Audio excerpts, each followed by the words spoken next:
propose, et je te propose, Philippe, maintenant, de décerner notre premier prix. Le Cercle souhaite décerner son prix Leader Espoir pour récompenser les qualités d'un dirigeant, qu'il s'agisse du leadership personnel, c'est-à-dire de l'engagement, de l'exemplarité, du leadership sociétal, de la capacité d'influencer en dehors de l'entreprise, du leadership transformationnel, de la capacité justement à créer de la transformation digitale et de l'innovation, du leadership humain, de l'intégration, de la mixité, de la diversité, du générationnel et du lien social.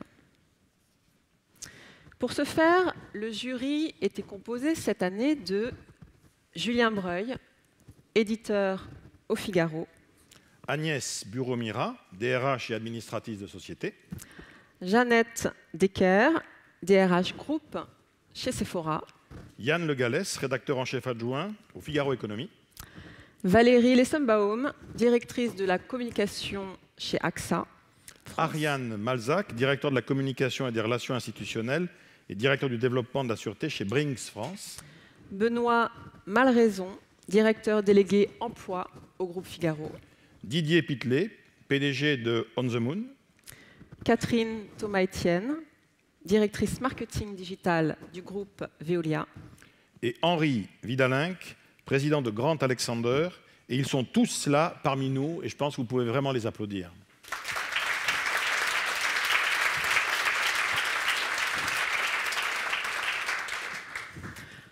Alors l'année passée, Philippe, le Cercle a récompensé une brillante jeune femme qui est directrice de la relation abonnée chez Iliad, accompagnée de Thibaut Djemidjani. Je vous demande d'accueillir Angélique Gérard.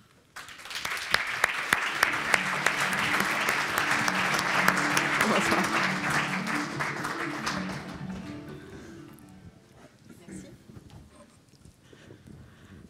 Alors, Angélique, tout d'abord, tu as eu de nombreuses récompenses ces années passées, ces derniers mois.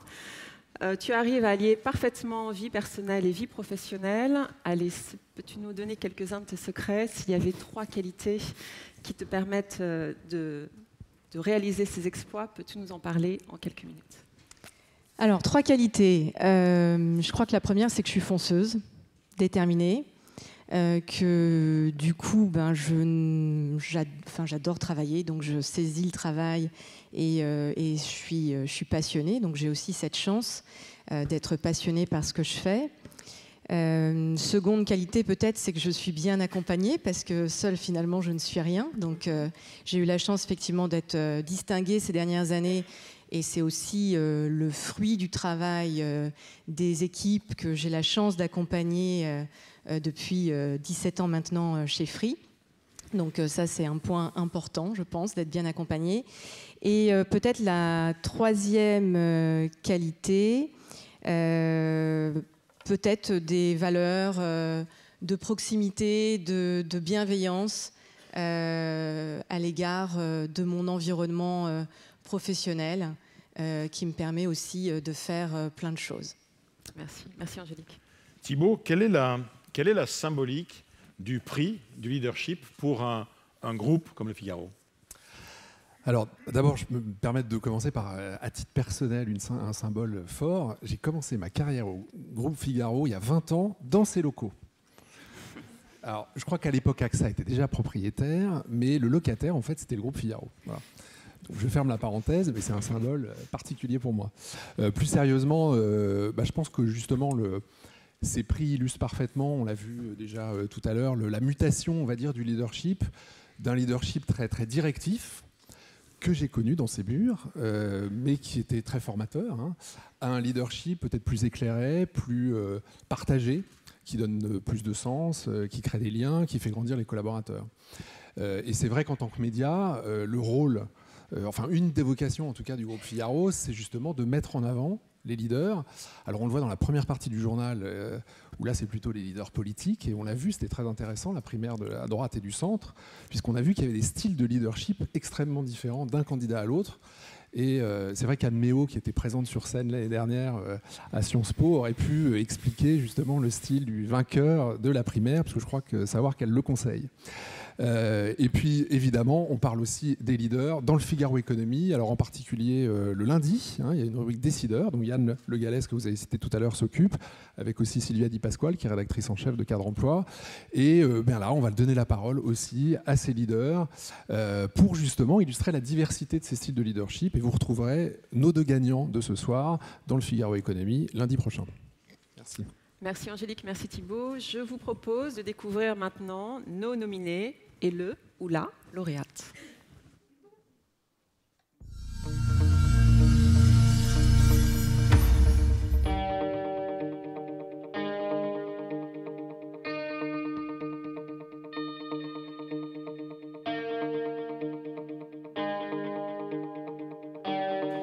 Rodolphe Karl, président de Babylou, un meneur d'équipe à la réussite incontestable pour une cause utile qui se distingue par son leadership naturel et ses prises de risques.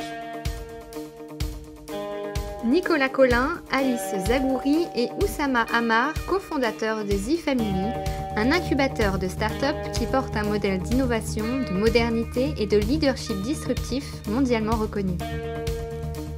Xavier Duporté, CEO de Biosciences et président d'Hello Tomorrow, un champion de la biologie qui a su développer une pépite de la recherche française alliée à un leadership entrepreneurial, un défricheur et un canaliseur de talent.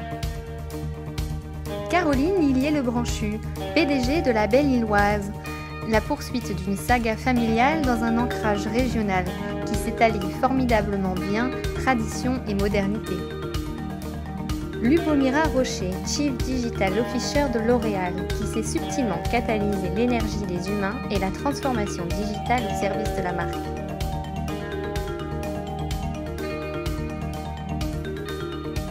Et le prix Espoir du Leadership 2016 est décerné à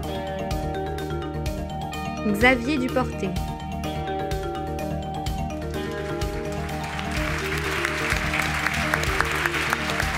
Xavier Duporté. Voilà, je vous propose de venir nous rejoindre. Bravo, toutes mes félicitations. Merci. Un mot peut-être, Xavier. Bravo, bien sûr. Merci. Non, je suis extrêmement honoré de recevoir ce prix. Et ça fait plaisir de voir que même pour le leadership, apparemment, la valeur n'attend pas le nombre des années. On voit ça. Mais je pense qu'on est qu'au tout début et qu'en effet, c'est de l'espoir et qu'il y a encore beaucoup de choses à faire et beaucoup de gens emmenés dans les aventures qu'on va construire ensemble. Alors Xavier, j'ai très envie de vous poser une question, parce que si j'ai bien compris, vous êtes scientifique et le but ultime, l'ambition que vous avez, c'est de sauver des vies in fine.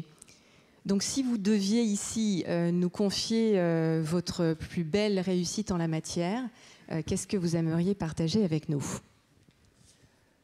Alors, en effet, mon but, c'est de sauver des vies, c'est d'essayer de changer le monde, entre guillemets, d'avoir un impact sociétal.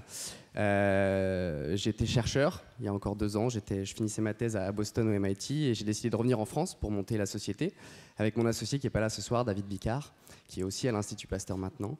Et j'ai décidé d'être entrepreneur de devenir entrepreneur, de passer de chercheur à entrepreneur, justement pour donner vie, donner sens aux inventions qu'on développe dans un laboratoire. Donc pas pour qu'elles restent dans les murs, dans les étagères d'un laboratoire, mais qu'elles vraiment puissent un jour arriver à créer un produit qui réponde à un besoin, à un vrai problème. Dans notre cas, c'est le problème des maladies qui sont causées par les bactéries résistantes aux antibiotiques. On développe des nouveaux antibiotiques avec du génie génétique assez poussé qui permet d'éliminer les bactéries qui sont résistantes aujourd'hui aux antibiotiques qu'on utilise. Alors au-delà des résultats qui sont plutôt prometteurs, qui nous ont permis de lever quelques millions, qui j'espère nous permettront de lever beaucoup plus de millions en début 2017, la chose dont je suis la plus fière, c'est l'équipe avec laquelle je travaille. C'est d'avoir réussi justement à attirer, à faire adhérer au projet, encore tout jeune, des gens du monde entier, des jeunes, des moins jeunes, des chercheurs renommés de Stanford, du MIT, qui sont venus à Paris pour rejoindre l'équipe, mais aussi des cadres dirigeants de grands groupes qui ont décidé de quitter leur poste pour venir rejoindre la petite entreprise que nous sommes et d'adhérer au projet. Et donc ça, c'est quelque chose, je pense, qui est le plus important dans l'entreprise et ce qui fera un jour qu'elle réussit, on l'espère. Et puis sur ma deuxième mission, qui est un peu mon travail de nuit, puisque je suis président d'une association non-profit qui a pour but non pas de générer de l'argent, mais de changer le monde, d'aider les autres à changer le monde. C'est aussi, encore une fois, d'avoir réussi à fédérer toute une équipe à Paris, mais dans le monde, de plusieurs centaines de personnes qui nous aident en fait à essayer de changer la mentalité des gens pour mettre en avant non plus tous les entrepreneurs du digital, pas seulement, mais aussi les entrepreneurs qui prennent beaucoup de risques avec la science, qui essaient de changer le monde avec la science. Et donc là, on a aidé maintenant plus d'une dizaine de milliers d'entrepreneurs partout dans le monde, de San Francisco jusqu'à Islamabad, et de voir que des projets dans des écosystèmes développés ou non développés sont en train de répondre à des problématiques locales ou globales grâce à la science. C'est aussi quelque chose qui, je pense, est extrêmement important pour le monde. Et d'arriver à faire ça depuis la France et de montrer qu'en France, on peut attirer tous ces talents étrangers, c'est quelque chose, je pense, aussi de très bien. Donc parmi...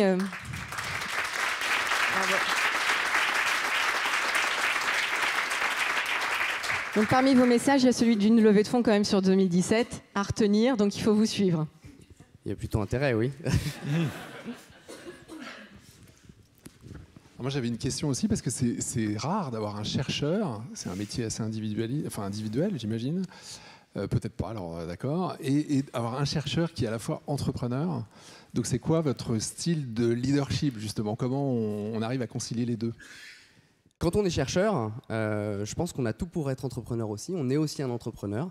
On doit trouver de l'argent pour mener ses projets de recherche. On doit fonder une équipe, faire adhérer une équipe à son projet, diriger des gens, collaborer avec des gens, travailler avec des gens, et puis savoir se vendre. Savoir se vendre pour... et donc ça, c'est peut-être le petit truc qu'en France, les chercheurs ne savent pas vraiment faire.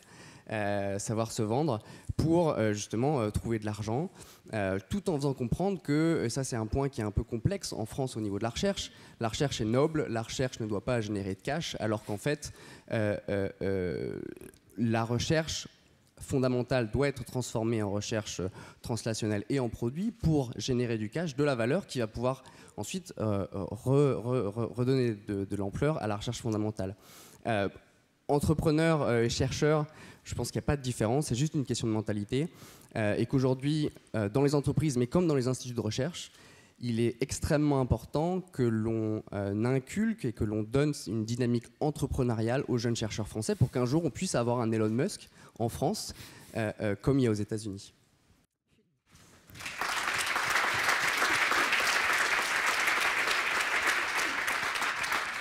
J'avais également une question, Xavier. Alors, je voudrais quand même rappeler que vous avez été lauréat du concours mondial de l'innovation en 2013, que le MIT vous a récompensé innovateur français de l'année en 2015, rien que ça. Est-ce que vous pouvez m'en dire un petit peu plus, en 2 mots, sur votre passion, celui de la médecine préventive et du médicament intelligent? Alors oui, le médicament intelligent, la médecine préventive, en fait... c'est une passion que j'ai commencé, que j'ai eu. Enfin, ça fait longtemps que je voulais faire de la recherche et essayer de changer un peu les choses. J'ai eu la chance de travailler dans un laboratoire à la pointe au MIT sur l'ingénierie des cellules humaines. Avec toutes les questions éthiques que ça pose, mais aussi des barrières technologiques très poussées, très complexes à faire tomber. Et donc j'ai décidé pour avoir un impact un peu plus rapide sur la société et pousser des médicaments un peu plus vite sur le marché. Bon, ça prend quand même 10 ans entre une invention et la mise sur le marché d'un médicament, et entre 1 et 2 milliards d'euros, et beaucoup de risques. Mais en gros, on a vraiment essayé de développer avec les outils digitaux de séquençage de l'ADN et le génie génétique actuel, une technologie de pointe qui est assez intéressante, où en fait on travaille on utilise des virus qu'on modifie pour arriver à injecter dans les bactéries du corps humain. Donc on a à peu près 10 trilliards de bactéries dans notre corps, ce qu'on appelle le microbiome, sur la peau, dans nos intestins, dans nos poumons. La plupart de ces bactéries sont extrêmement bonnes pour la santé.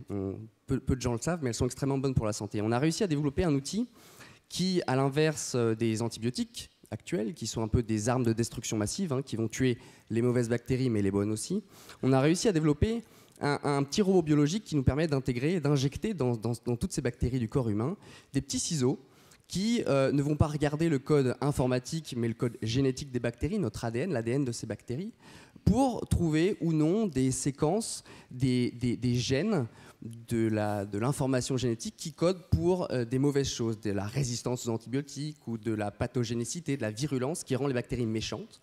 Et en fait, ces petits ciseaux, une fois qu'ils rentrent dans les bactéries, ils vont regarder ce code génétique, trouver ces mauvaises séquences, les découper, ce qui va en sorte créer une sorte de bug dans les bactéries, comme un bug informatique. La bactérie va donc mourir.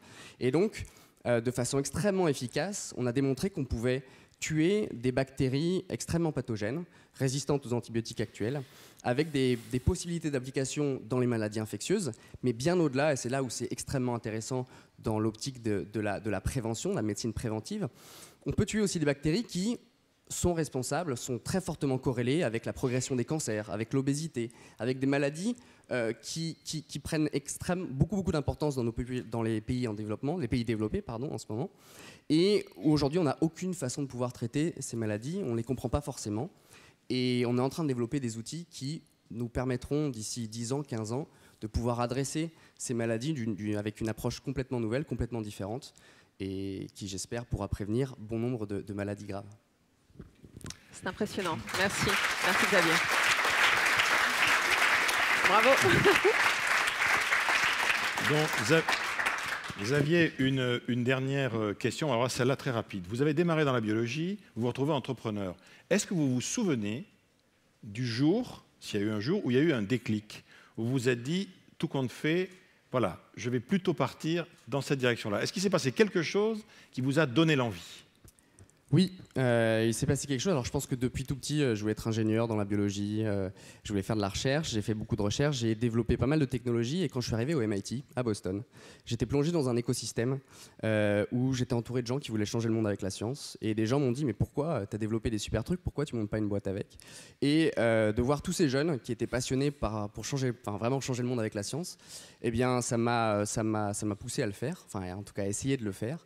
Et c'est ce pourquoi je passe toutes mes nuits sur essayer justement d'inculquer et de faire passer ce message, d'inspirer les jeunes, les autres, à créer des écosystèmes locaux en France et dans le monde autour de la recherche et de l'entrepreneuriat dans la recherche. Merci Xavier, merci à tous. Je vous propose de regagner vos places.